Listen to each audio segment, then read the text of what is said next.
Merry Christmas! I hope by the time you hear this, you are busy with family and friends, you're taking some time to unplug, or maybe you're also taking some time to strategically think about the new year. And if that is the case, today I want to gift you a short podcast episode to help you get the most out of the upcoming year, but also be really proud of what you've accomplished in the past year. And I'm going to do that by revealing the 3 questions I ask myself every week, every month, and at least once every year that help me grow faster, but also be in a better mind space. So let's dive in for a short episode. Hello, and welcome to Fail to Win, a show where we love to make mistakes and learn from them so you can turn your passion into profits and live life on your own terms. I'm Amy van der Putten from FastForwardAmy, your host and coach, and I'll bring you a new episode with simple strategies every Tuesday. I hope you are having the best days, and if you're not having the best days or you're feeling really stressed out about your business or life or generally like the overstimulation from spending so much time with family and friends, I also get that. A couple of years ago, on Christmas Eve day, so the day that there is Christmas Eve, so basically today when I'm releasing this podcast episode, I remember that I woke up at 5 a.m. and I worked until 5 p.m. before spending the evening with my family. And I don't know why I keep getting these notifications, but my audio system seems to be struggling. 1 second. It's fine. I think there's this little don't show me again button and I'm always afraid to press it, but I think it's time for me to press it. So flashback, a couple of years ago, woke up at 5 a.m. I had so much work. I didn't have any overview in my business. I was feeling so overwhelmed. And then at 5 p.m., I got ready, probably didn't even shower to go and have dinner with my family. It was just my parents. And I got my parents these amazing gifts. But at the same time, when I was doing well financially, but at the same time, I felt like utter crap. I was exhausted. I didn't have any overview. And I was starting to hate the overwhelm that was my business. So I said to myself, it stops here. This was really painful. You're really tired. This is not what you're doing. This is not how you're going to be spending Christmas next year. So I decided to get my shit together and to start getting better at organizing and really running the operational side of my business and to get the right amount of help. Over the course of those next couple of months, I hired someone, I hired consultants, I watched courses, and I basically forced myself to get better at organizing. But in today's episode, I'm not going to walk you through all the things I learned. I want to walk you through the self-reflection questions that have been helping me to this day to really get better and to grow faster. And these are questions, I already said it, but I ask myself these questions every Friday. And if I don't do this every Friday, then the latest I will do it on the Sunday before I'm planning out my new week. So I always start by asking myself what went well, because I have the type of brain that's always going, and I never really think about the things that are going well. I tend to see what's lacking. I tend to see things I need to do better. I often struggle with being a high-performing kid. You know the drill. You always want to be a good kid. You want to perform well. I used to be a straight-A student until I taught myself I didn't have to be a straight-A student. And I think in today's day and age, the way social media is set up with likes and views and all of the dopamine online, and then everyone talking about sales numbers online, it's really easy to start feeling like you are lacking. So it's a really good thing, even in busy weeks, even after a busy year like right now, that you start by asking yourself the question, what went well? Take out your calendar, look at your photo, like your camera roll, and really write down everything that went well this year. What did you enjoy doing? What are you proud of? How many people texted you really nice things? One of the things I do is whenever I get a really nice testimonial from a client or just a generally sweet message, I'll save it in what I call my happy folder. So that's definitely something that would be something that went well. For me, an example could be that I set up an entire new membership this year, and then I already welcomed hundreds of new people in that membership. What went well is probably that I was able to travel with my, I wanted to say fiance, but it's not my fiance. He doesn't listen to this podcast, so we're just gonna slide right by the fact that I said that. That could have gone better. That would be the response to what could have gone better. No, I'm joking.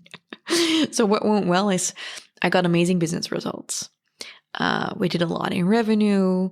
I did a lot of like really great webinars that helped a lot of people. And then if I would be honest, and I would ask myself the question, after a couple of minutes of doing that, what could have gone better? And be like, okay, so what could have gone better is maybe a bit more planning ahead of time. That's always my what could have gone better, is planning ahead of time, making decisions ahead of time, setting better boundaries with clients. I struggled this year because I got one-on-one clients for the first time in a long time.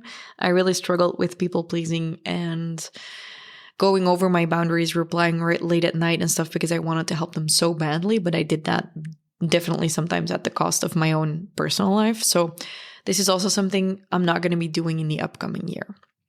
And then what's missing is the last question we ask ourselves. And this could be what's missing for future success. So pay attention to the fact that in none of these 3 questions did I say what went badly or like what sucked. I am very, very conscious about the fact that I say what could have gone better, because I could say I was terrible at planning, for example.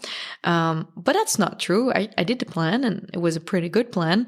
What could have gone better is we could have done it a little bit sooner, for example, or I could have done a little bit less people pleasing. And then I know these are my action points and things I need to pay attention to in the upcoming year.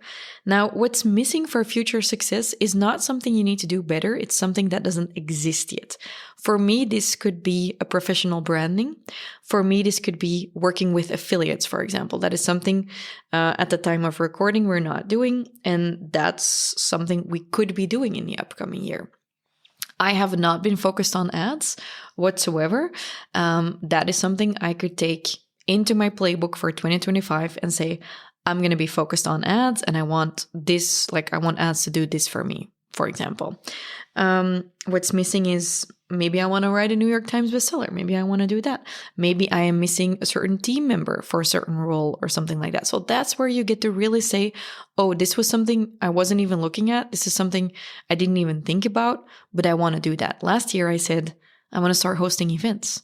So I started hosting events, retreats, workshops, and all of that was really, really amazing. So if I'm being really honest, if I go through this list, I'm almost crying right now. I am so grateful of everything I've accomplished in this past year. I worked damn hard for it. And I'm going to be honest with you. The reason I was able to accomplish all of those things is because I did this fucking exercise every single week. I had it as a repeated task in my task manager. And every week I was tempted in the busy to just tick it off and be done. Because I knew no one was going to look at it, me answering those 3 questions. But I forced myself, even if I just had 1 minute, to fill it out. And again, it taught me so much. It taught me to be grateful for everything I have, the wonderful clients I get to work with, my team, the revenue that has been coming in. And what could have gone better for me was almost always planning. So I really got down to it and I improved my planning. I've been doing that for years, ever since that one Christmas evening where I realized, shit, you can't keep doing it this way. And what's missing, I try to basically also not take on too much in 1 year. I'm not going to add in all kinds of new projects in one go. I've learned from Tony Robbins that sometimes you need to start thinking in decades, not years. I think we are often as entrepreneurs, especially as starting entrepreneurs, so focused on a week, a month, maybe a quarter or a year. That's already a big exercise. But not everything needs to happen right now. You have the upcoming year to create stuff, and then another year, another year. Maybe it's really good for you to look at what do I want to accomplish in the upcoming 5 years, and not just this year. You probably have more time than you think. For me, what really changed a lot is when I realized I didn't have to have my entire life and business and house and figure it out, also especially my finances, before I had a baby. Because somewhere in my brain I was like, oh, by the time I have babies, I need to be done. And once I took that, the lid off, I was like, oh, I have time. I have a decade. I have another decade and another decade. And maybe you have a few less decades than I do. I know I started early in the entrepreneurship game, but you still have so much more time than you think. So I think it's an art between making sure we take action and making sure we don't procrastinate. And at the same time, not fooling ourselves with a fake sense of urgency that everything needs to be done and happening right now. You have more time than you think. So what I want to do is I want to invite you to start doing this exercise every week, or maybe with your family when you're sitting around dinner or whatever, or with your partner, go through these 3 questions. And you can even ask these questions pertaining to certain areas. What went well business-wise? What went well in our relationship? And then what could have gone better in our relationship? And maybe you say what went well is, oh, we had a lot of nice trips together. And then maybe with what could have gone better is that you say, oh, I wish we would have done a bit more date nights, or I wish we would have more sex or make more time for each other. And then maybe what's missing is you could actually be like, oh, we actually don't even do date nights. Let's add in a weekly date night, or let's start a sports activity together, stuff like that. So these are just generally questions you can ask yourself about your business, career, finances, house, whatever you want it to be. And what I'm going to be doing next week in the final episode of 2024, I'm going to walk you through the 8 areas of goals I walk through and I ask myself these questions about, because I have this I have this exercise that I tend to do at the end of the year, beginning of the new year. That's a bit broader than this. It's about the 8 areas in my life. Let me check out. Like I said, personal goals in. It's kind of like New Year's resolutions, but a lot more specific. And it has a couple of exercises where you can really figure out like, where am I already doing well? Maybe that's an area that needs less focus. Maybe this area needs more focus.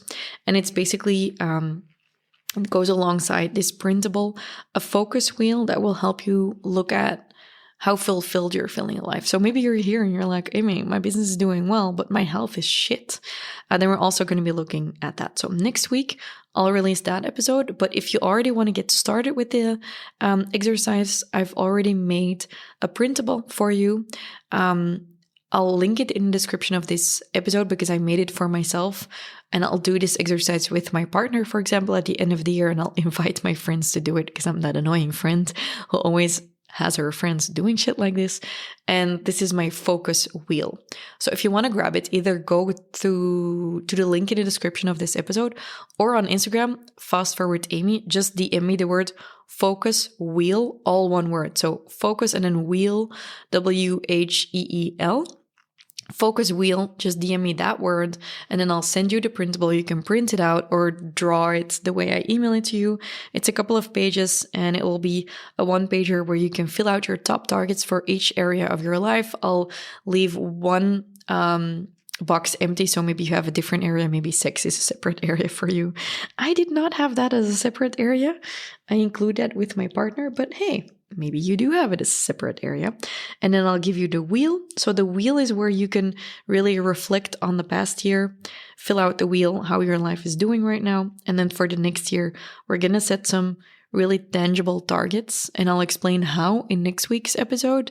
And what I'll do is, if you grab the download, if you grab the printable, I'll make sure there's a tutorial in there written out, or audio. I have to think about how I'm going to do that. I'll make sure by the time you're listening to this, it's there. And you can do this exercise, and you can even print it out for your entire family and do it together. It is fun, I promise. So just DM me the word focus wheel and I'll send it over. Okay. Talk to you next week and enjoy the holidays.